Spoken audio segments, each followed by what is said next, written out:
মাধ্যমিকের পর্ষদ প্রদত্ত যে টেস্ট পেপারটা যেটা তোমরা স্কুল থেকে ফ্রিতে পাও সেই টেস্ট পেপারটি আশা করি তোমরা প্রত্যেকেই পেয়ে গেছো।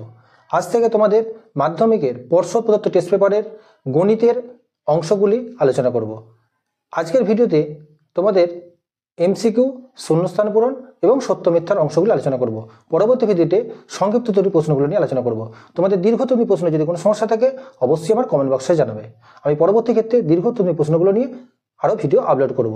Welcome to math educator YouTube channel. আশা করি তোমরা প্রত্যেকেই ভালো আছো।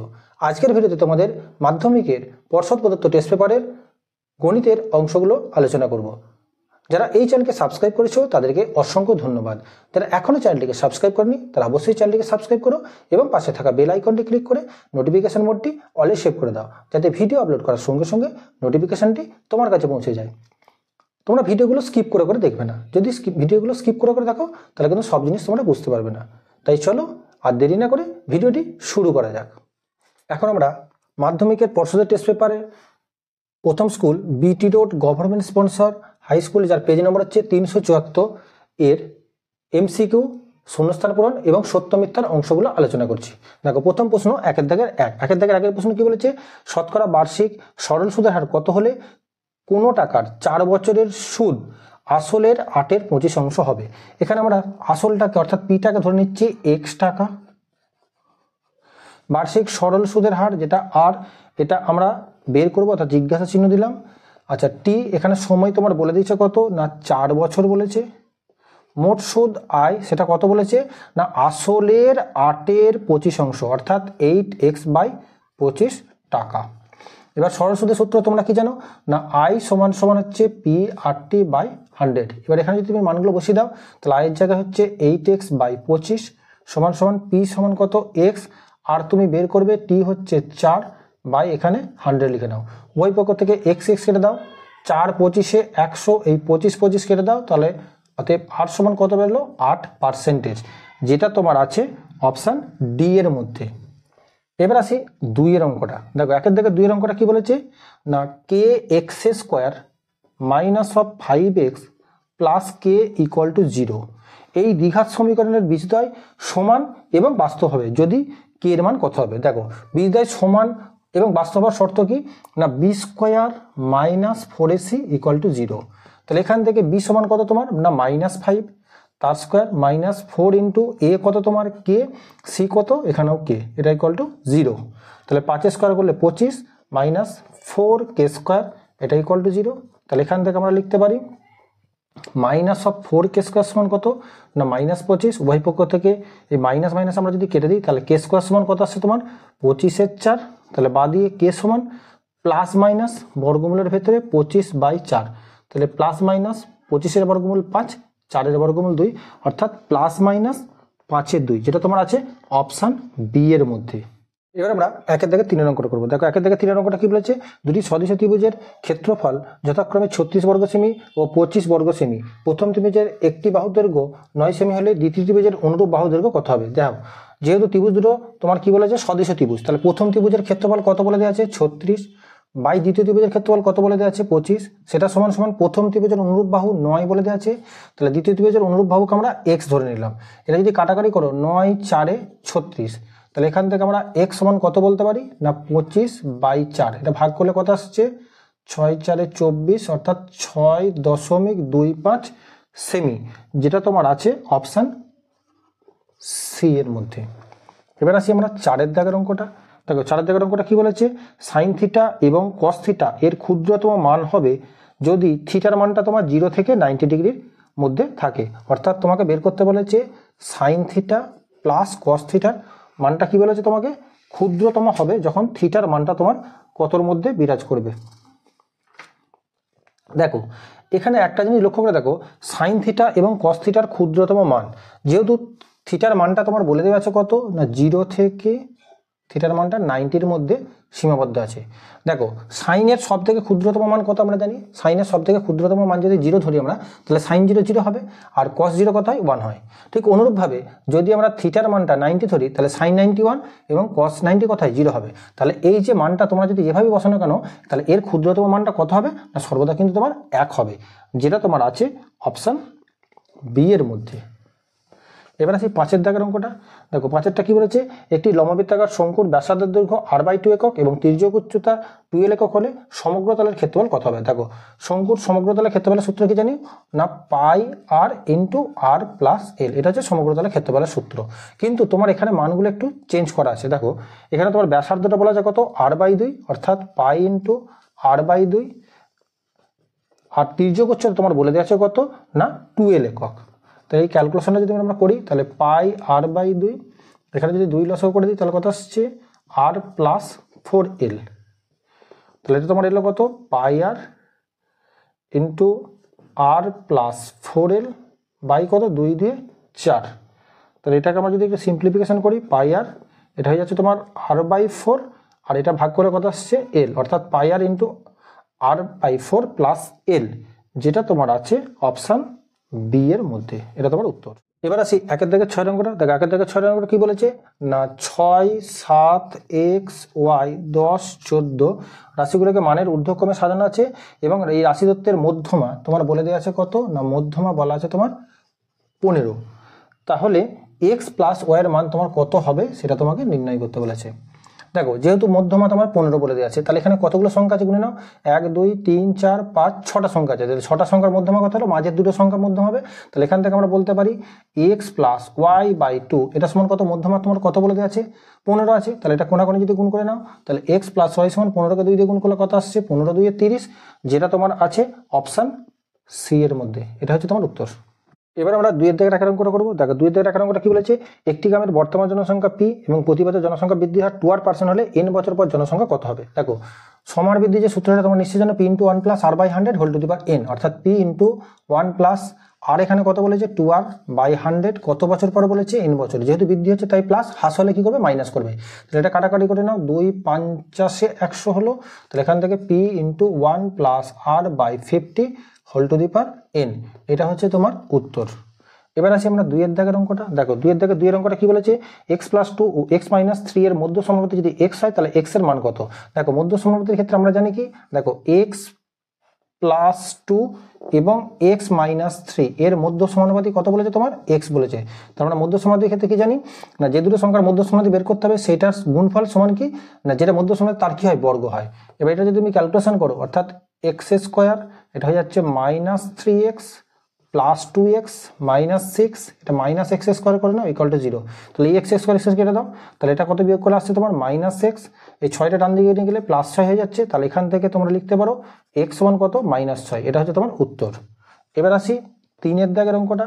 দেখো 3 দাগের অঙ্কটা কি বলেছে না, দুটি বৃত্ত পরস্পরকে ছেদ বা স্পর্শ না করলে বৃত্ত দুটির সর্বাধিক ড্যাশটি সাধারণ স্পর্শক অঙ্কন করা যায়। এটা উত্তর হবে তোমার 4টি। দুটি বৃত্ত যদি স্পর্শ না করে তাহলে তোমার কটা স্পর্শক অঙ্কন করতে পারে না, 4টি সাধারণ স্পর্শক অঙ্কন করা যায়। দেখো ছবিটা একটু আঁকি তাহলে জিনিসটা বুঝতে পারবে। দেখো এটা একটা বৃত্ত, এটা একটা বৃত্ত, এই দুটো বৃত্ত স্পর্শ করছে না, তাহলে তুমি স্পর্শক কিভাবে আঁকতে পারো। দেখো এটা একটা স্পর্শক আসতে পারে তোমার, এদিকে একটা স্পর্শক আসতে পারে, এইভাবে একটা স্পর্শক তুমি লিখতে পারো এবং এইভাবে একটা স্পর্শক আঁকতে পারো। তাহলে কটা স্পর্শক হলো তোমার, 1 2 3 4, অর্থাৎ দুটো বৃত্ত যদি পরস্পর স্পর্শ না করে তুমি সর্বাধিক 4টে সাধারণ স্পর্শক পেতে পারো। এবার আসি তোমার 4 দাগের অঙ্কটা। দেখো 1 দাগের 4 অঙ্কটা কি বলেছে, একটি টাওয়ারের উচ্চতা 100√3 মিটার, টাওয়ারের পাদবিন্দু থেকে 100 মিটার দূরে কোনো একটি বিন্দু থেকে টাওয়ারের চূড়ার উন্নতি কোণ কত হবে। দেখো একটু ছবিটা আঁকি তাহলে জিনিসটা বুঝতে পারবে। এটা মনে করো একটা টাওয়ার, টাওয়ারের গোড়া থেকে কত একটা দূর, একটা টাওয়ারের উচ্চতা তোমার বলে দিয়েছে কত না 100√3 মিটার, এবং টাওয়ারের গোড়া থেকে পাদবিন্দু থেকে কত দূরে 100 মিটার দূরে একটা বিন্দু থেকে তুমি দেখছো বলছে এই টাওয়ারের যে চূড়ার তার উন্নতি কোণ কত হবে। যদি এটা তোমার থিটা ধরো, তাহলে এখানে তোকে যদি আমরা ছবিটার নাম দিই ABC, তাহলে এখানে দেখো এই কোণের সাপেক্ষে এটা লম্ব, এটা ভূমি, তাহলে লম্ব বাই ভূমি জানি কি জানো ট্যান থিটা। তাহলে ট্যান থিটা সমান আমরা লিখতে পারি লম্ব এখানে কত 100√3, ভূমি কত তোমার 100, তাহলে 100 কেটে দাও, তাহলে এটা হচ্ছে √3 কত মান না ট্যান 60 ডিগ্রি মান হচ্ছে √3। তাহলে এখান থেকে তোমরা বলতে পারো থিটা সমান কত না 60 ডিগ্রি, এটা হচ্ছে টাওয়ারের চূড়ার উন্নতি কোণ। এবার আসি আমরা 5 দাগের অঙ্কটা। দেখো 5 দাগের অঙ্কটা কি বলেছে, 2r একক ব্যাসার্ধ বিশিষ্ট একটি নিরেট গোলকের আয়তন কত হবে। দেখো নিরেট গোলকের আয়তনের সূত্র তোমরা কি জানো না 4/3 পাই r3। এখানে তোমার ব্যাসার্ধটা যেহেতু বলে দেওয়া আছে 2r একক, তাই তার 2r তার কিউব করে নাও। তাহলে এখানে আসছে তোমার 4/3 পাই 2 এর কিউব হচ্ছে কত তোমার 8r3। এটা ক্যালকুলেশন করলে কত আসছে না 4 × 8 = 32 পাই r3 বাই 3 এত ঘন তোমার একক। এটা হচ্ছে তোমার উত্তর। এবার আসি 6 দাগের অঙ্কটা। দেখো 6 দাগের অঙ্কটা কি বলেছে, x1 x2 ডট করে xn এর গড় বলে দিয়েছে কত, x বার, অর্থাৎ x1 x2 x3 এবং xn এর সংখ্যাগুলোর গড় বলেছে কত তোমার x বার। এবার তোমাকে বের করতে বলেছে 2a/3 into x1 2a/3 into x2 dot dot করে 2a/xn/3, অর্থাৎ এই সংখ্যাগুলোর তোমার গড় কত বের করতে হবে। দেখো যেহেতু এখানে গড় তোমার আগের সংখ্যাটার গড় কত বলে দেওয়া আছে x বার, তাহলে প্রত্যেকটা সংখ্যার সঙ্গে দেখো একই সংখ্যা গুণ করা হচ্ছে, তাই কি করে তোমরা না এই গড়টা নতুন গড়টা কত হবে না 2a/3 ইন্টু x বার, এটা হচ্ছে তোমার নতুন সংখ্যাগুলোর গড়। এবার আমরা 3 দাগের রাকের অঙ্কটা করবো। দেখো 3 দাগের রাকের সত্য মিথ্যা কি বলেছে না কোনো যৌথ ব্যবসায় 3 বন্ধুর মূলধন যথাক্রমে 200 টাকা 150 টাকা এবং 250 টাকা, তাদের মূলধনের অনুপাত তোমাকে নির্ণয় করতে বলেছে। তাহলে এটা অনুপাত চিহ্ন দিয়ে দাও। দেখো এখান থেকে লঘিষ্ঠ টাকাটা পরিণত করার সময় একটা করে শূন্য কেটে দাও, এটা 5 দিয়ে ভাগ করলে 5 4 20, 5 3 15, 5 5 25, কিন্তু তোমার প্রশ্নে বলা আছে কত মূলধন অনুপাত 4:5:3, তাহলে বিবৃতির সঙ্গে মিলছে না, তাই বিবৃতিটা কি হবে না এই বিবৃতিটা তোমার হবে মিথ্যা। এবার আসি 2 এর অঙ্কটা। দেখো 2 এর অঙ্কটা কি বলেছে না যদি x² ভ্যারিজ অ্যাজ yz, তাহলে ভেদটা তুলি, তাহলে x² সমান সমান একটা ভেদ ধ্রুবক k1 ইন্টু yz। দ্বিতীয়টা বলা আছে কি না y² ভ্যারিজ অ্যাজ zx, তাহলে এখান থেকে এই ভেদটা তোলার জন্য আরেকটা ভেদ ধ্রুবক নিয়ে নিই, ধরো k2 zx। তৃতীয়টা বলা হচ্ছে z² ভ্যারিজ অ্যাজ xy, তাহলে এই ভেদটাকে তোলার জন্য আরেকটা ভেদ ধ্রুবক নিলাম, ধরো k3 xy। বলেছে এই ভেদ ধ্রুবক তিনটির গুণফল তোমার কত হবে, ভেদ ধ্রুবক তিনটির গুণফল তোমার বলে দেওয়া আছে 1 হবে। এই বিবৃতিটা সত্য না মিথ্যা তোমাকে যাচাই করতে হবে। আচ্ছা উভয় পক্ষ যদি আমরা গুণ করে দিই, তাহলে দেখো x² y² into z² k1 yz into k2 zx into k3 xy। তাহলে বাম দিকটা যেমন আছে বাম দিকটা লিখি x² y² z², ভেদ ধ্রুবক তিনটে গুণ আকারে লিখি k1 k2 k3। দেখো এখানে দুটো x আছে তাই দুটো x², তাহলে x² হলো, এবার দুটো y আছে y² হলো, দুটো যেটা আছে z² করলে, তাহলে x² y² z² কেটে দাও, তাহলে এখানে কত হয়ে গেল, অর্থাৎ k1 k2 k3 সমান সমান 1, অর্থাৎ ভেদ ধ্রুবক তিনটির গুণফল তোমার কত হলো 1 এসছে, তাই বিবৃতিটার সঙ্গে মিলে যাচ্ছে, তাই বিবৃতিটা কি হবে না সত্য হবে। এবার আসি 3 এর দাগে 3 এর অঙ্কটা। দেখো 3 এর দাগে 3 এর অঙ্কটা কি বলেছে না 5 সেমি একটা বৃত্তের ব্যাসার্ধ আছে, আর একটা বলেছে 3 সেমি একটা বৃত্তের ব্যাসার্ধ পরস্পরকে বহিঃস্পর্শ করেছে। এই বৃত্তটার ব্যাসার্ধ কত বলেছে না 5 সেমি এবং এই বৃত্তটার ব্যাসার্ধ কত বলেছে তোমার 3 সেমি। বলেছে এই বৃত্ত দুটি পরস্পরকে বহিঃস্পর্শ করেছে, তাদের কেন্দ্রদের দূরত্ব হচ্ছে বলে দেওয়া আছে তোমার প্রশ্নে না 2 সেমি। তাহলে দেখো তোমরা দেখেই বুঝতে পারছো ছবিটা দেখে যে কেন্দ্রদের মধ্যে দূরত্ব, দেখো এই দুটো কেন্দ্র দুটোর মধ্যে দূরত্ব নির্ণয় করতে গেলে আমরা কি করবো 5 সেমি আর 3 সেমি যোগ করতে হবে আমাকে, তাহলে 5 আর 3 8 সেমি হওয়ার কথা, কিন্তু তোমার প্রশ্নে বলা আছে কত 2 সেমি, তাহলে বিবৃতিটা কি হবে না এই বিবৃতিটা তোমার হবে মিথ্যা। এবার আসি 4 এরটা।